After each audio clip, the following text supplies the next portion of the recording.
तो हमें उस बात का ध्यान रखना चाहिए, अगर जिसकी जमीन से हम खनिज निकाल रहे हैं तो जमीन के बदले उतनी जमीन हम उनको कहीं व्यवस्था करें। हमें जनता की तकलीफ, जनता की दर्द को हमें जा करके बुला करके और समझना चाहिए और उसकी हमें समाधान करनी चाहिए। उद्यमियों को निमंत्रण देने के लिए तो यूरोप की यात्रा करते हैं, लेकिन खेत खलिहान में लोगों की जो दर्द है, तकलीफ है, उनके पास जा करके बैठ करके और समझने की कोशिश क्यों नहीं करते। और बाद के दिनों में भी आज भी अगर लोगों को लड़ाई लड़नी पड़ रही है, सरकार कह रही है आबोआ सरकार, आबोआ सरकार। भाई ये तो लगता ही नहीं आबोआ सरकार, ये तो लगता है बाबू लोगों की सरकार है। मैं तो हेमंत सोरेन को कहता हूं कि भैया पति पत्नी अच्छे घूमते हो, ऐसा ना हो कि लालू रबड़ी की तरह तब उम्र फिर सीबीआई और ईडी के दफ्तर रगड़ना पड़े आप दोनों कि राज्य में और देश में जो सरकार बनाएंगे कोई बांग्लादेशी घुसपैठिए सरकार नहीं बनाएंगे। तो उनको अगर भरोसा है बाबूलाल मरांडी से, तो बाबूलाल मरांडी आवाज उठाएंगे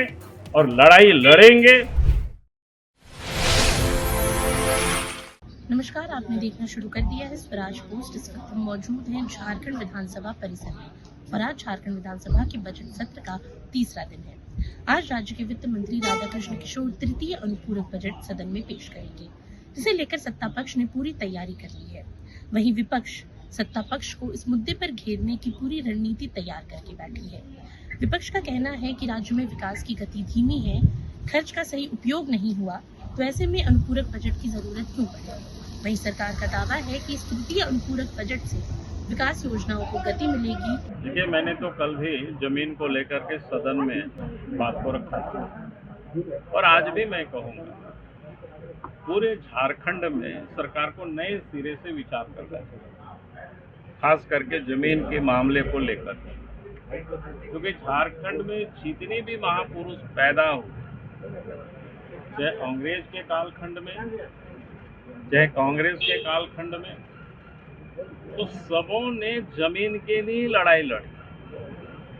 क्योंकि बेसिक है, यहाँ के जो खास करके आदिवासी है, मूलवासी है, उनका जीविकोपार्जन का एकमात्र साधन खेती ही होता है।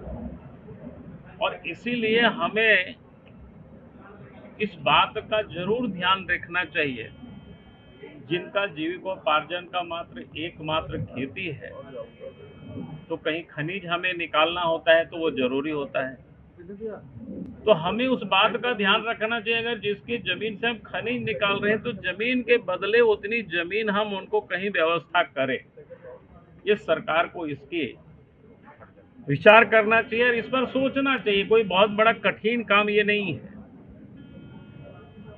क्योंकि बहुत सारे वर्ग होते हैं, बहुत से जातियां होती हैं जो जमीन को देना भी सरकार को चाहती है, जमीन को बेचना भी चाहती है, क्योंकि वो अन्यत्र काम भी वो कर सकते हैं, बिजनेस भी कर सकते हैं, रोजगार भी कर सकते हैं। तो हमें इन सारी चीजों को ध्यान में रख करके, ताकि लोग उजड़े नहीं, लोग बेघर बार नहीं हो, इस पर सरकार को हर हमेशा सजग रहना चाहिए, क्योंकि आखिर सरकार काम करती है, जनता के लिए काम करती है।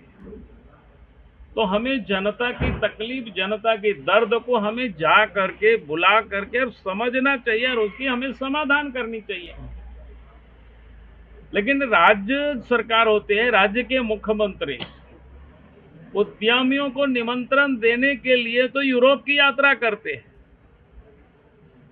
लेकिन खेत खलिहान में लोगों की जो दर्द है, तकलीफ है, उनके पास जा करके बैठ करके और समझने की कोशिश क्यों नहीं करते और उन समस्याओं को दूर करने की इनको कोशिश करनी चाहिए। तभी उद्योग धंधे भी लगेंगे, तभी उद्यमी भी आएंगे। अगर आप सोचेंगे कि हम उद्यमियों से मोटी रकम मिलता है तो इसलिए हम लंदन चले जाएं, लोगों से मिले, तो अखबारों में भी बड़ी बड़ी छप जाएगी, लेकिन आप जनता की समस्याओं को आप समाधान नहीं कर सकते। और आज आपको जिस जनता ने यहाँ पर बिठाया है, कल वही जनता आपको वहां से उतार देगी कुर्सी से। इसलिए मैं कहूँगा कि जमीन बड़ा संवेदनशील मुद्दा है और जमीन को लेकर के ही झारखंड में तिलका मांझी से लेकर के, सीधो कान्हू से लेकर के भगवान बिरसा मुंडा, जतरा भगत, नीलंबर पीतंबर, तेलंगर खड़िया, और कोल्हान में भी असंख्य लोग शहीद हुए जमीन को लेकर के अंग्रेजी काल में और बाद के दिनों में भी। आज भी अगर लोगों को लड़ाई लड़नी पड़ रही है, सरकार कह रही है आबुआ सरकार, आबुआ सरकार। भाई ये तो लगता ही नहीं आबुआ सरकार, ये तो लगता है बाबू लोगों की सरकार है। जो यहाँ पदाधिकारी बैठे हुए हैं वो जैसे ही समझा रहे हैं वैसे ही सरकार इधर उधर चल रही है, क्योंकि वो लोग मोटी रकम ला करके लोग दे रहे हैं तो बड़ा प्रसन्न हो जाते हैं, खुश हो जाते हैं राज्य के मुख्यमंत्री, और इसलिए सुनते नहीं है। और इसलिए मैं बार बार कहता हूं कि आप उस जमीन पर जाकर के देखिए, वहां बैठिए, एक रात वहां गुजारिए उन लोगों के साथ, तब आपको ये समझ में आएगा उनकी दर्द क्या है, उनकी तकलीफ क्या है, और समाधान भी वहीं से निकलेगी। ये बाबू लोग आपका समाधान नहीं निकाल सकते हैं। बाबू लोग यही करेंगे, अपने तो कमाएंगे, बड़े बड़े अटालिकाएं तैयार कर लेंगे रांची से लेकर के देश और दुनिया में। और एक दिन मैं तो हेमंत सोरेन को कहता हूं कि भैया पति पत्नी अच्छे घूमते हो, ऐसा ना हो कि लालू रबड़ी की तरह तब उम्र फिर सीबीआई और ईडी के दफ्तर रगड़ना पड़े आप दोनों। इसलिए गरीबों की दर्द को समझिए और पहचानिए। मुझे लगता है कि जमीन के संदर्भ में जो कहना था वो मैंने कह दिया। और दूसरा विषय इरफान अंसारी ने कहा है कि झारखंड में अगर एसआईआर होगा तो उसका पूर्ण तौर से विरोध किया जाएगा, इस पे आप क्या कहना है? अरे भाई, आप पूरा देश में एसआईआर हो चुका है, कुछ एक राज्यों में बचा हुआ, उसमें से झारखंड है, और झारखंड में भी एसआईआर होगा। एसआईआर पहली दफा नहीं हो रहा है, याद करिए, इस देश में प्रत्येक 10 वर्षों में एसआईआर होते रहा है। और एसआईआर क्या है? वोटर लिस्ट का शुद्धिकरण है। भाई जो लोग मर गए उनका नाम हटेगा, जो लोग यहां से बाहर, जो लोग चले गए वहां शिफ्ट कर गए उनका नाम हटेगा, जो बाहर से इलीगल प्रवेश करके जो यहां वोटर बने उनका नाम भी कटेगा। तो परेशानी उसको किस बात की है? तो ये तो स्पष्ट हो रहा है, कांग्रेस पार्टी शुरू से विरोध करती रही है उन लोगों के पक्ष में जो बांग्लादेश से यहाँ घुसपैठ करके वोटर्स बने हुए हैं। उनको कटेगी तो ये लोगों को उससे परेशानी है। लेकिन एसआईआर इलेक्शन कमीशन का काम है, इलेक्शन कमीशन कर रही है और पूरा देश में सफलतापूर्वक कर रही है, और झारखंड में भी सफलतापूर्वक होगा। और सबको सहयोग करना चाहिए, सबको साथ देना चाहिए। और इलेक्शन कमीशन भी अकेले नहीं करती है, हर पॉलिटिकल पार्टी से BLO 2 की मांग करती है कि आप भी उनको सहयोग करिए, आप भी उनको मदद करिए, ताकि कोई भी इलीगल मतदाता है उनको हटाया जाए मतदाता सूची से।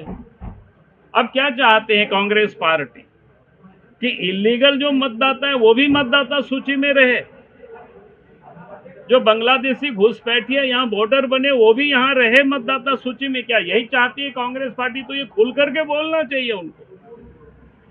इसीलिए एसआईआर तो इलेक्शन कमीशन कर रहा है, उनके अधिकार क्षेत्र में है, और इलेक्शन कमीशन का काम ही है ये देखना कि भी जो मृत हो गए हैं उनका वोटर लिस्ट से नाम कटना चाहिए। इलेक्शन कमीशन का काम ही है जो वोटर यहाँ से बाहर शिफ्ट करके उनका नाम भी हटना चाहिए वोटर लिस्ट से। जो इलीगल यहाँ भारत में मतदाता बने हैं उनका भी नाम हटना चाहिए, और हटाने का काम इलेक्शन कमीशन का काम है। मताधिकार देने का काम उनका है कि भाई वो जो देश के नागरिक है, जो भारतीय हैं, उन्हीं को भारत में वोट देने का अधिकार होगी।